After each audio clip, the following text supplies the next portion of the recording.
The UK is the first country in the world to start a mass vaccination programme against coronavirus. But how did we get a vaccine so quickly, and is it actually safe? The speed at which vaccines have been developed has been hailed as a massive success for science, with British experts playing a leading role. Most vaccines take years to design, test and manufacture. But with coronavirus, it's only taken a few months for several pharmaceutical companies to come out with a range of potential vaccines for COVID. The breakneck speed has inevitably led some people to ask whether corners have been cut. Let's look at how vaccines are actually made. First, scientists have to understand the illness that the vaccines are trying to prevent.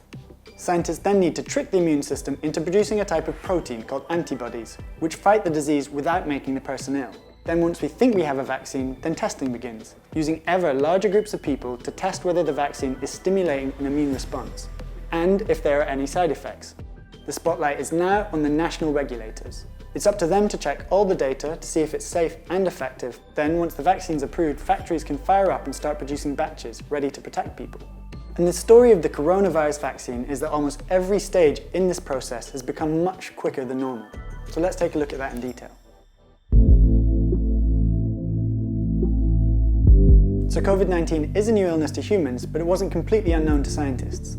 In fact, similar coronaviruses have jumped from animals to humans in the past, like the SARS and MERS epidemics in 2003 and 2012. People who planned for disasters had been predicting for years that another illness could jump the species barrier and spread quickly around our ever more connected world and cause a global crisis. So experts already knew a lot about coronaviruses and could predict how this one might work.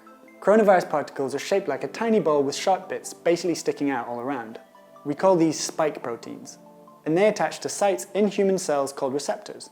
Once the coronavirus molecule is anchored onto the cell, it can begin to infect it, using it to reproduce and spreading around the host's body.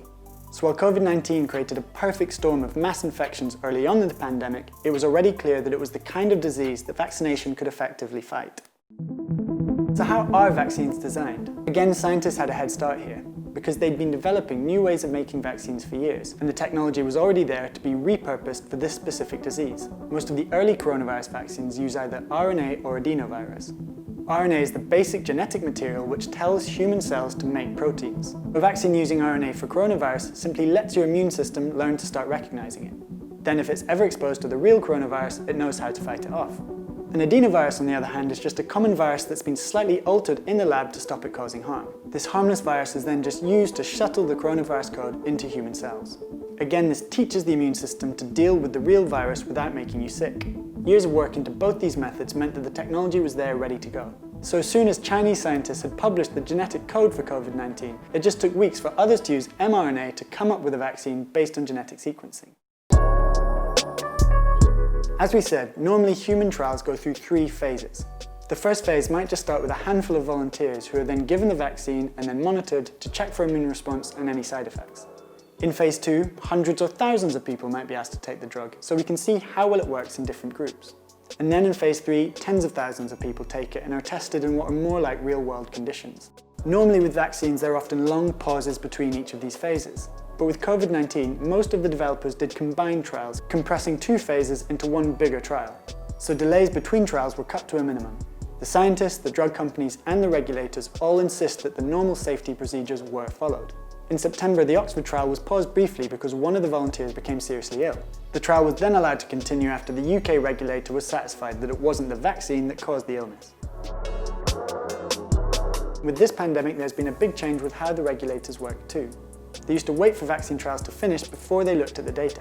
But here regulators have been involved right from the start, given access to data throughout and doing what they call rolling reviews. This should mean we haven't seen big delays while we wait for the regulators to make their mind up about the vaccine. And finally, some of the drug companies appear to have bet the house on their prototype vaccine working. And they say they've already prepared for massive production runs, assuming that the state regulators give sign-off.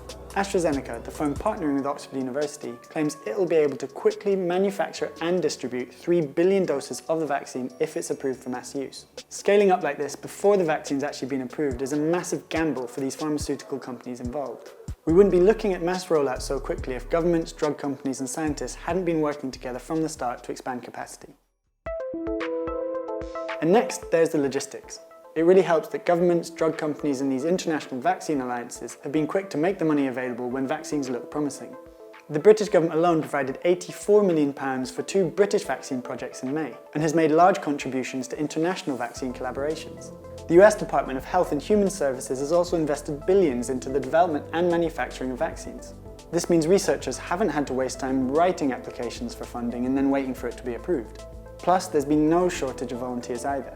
Tens of thousands of people around the world quickly signed up to take part in each trial. However, in some trials there are question marks over whether enough people from vulnerable groups like the elderly have taken part. And even in a large clinical trial, the number of actual infections is often surprisingly small.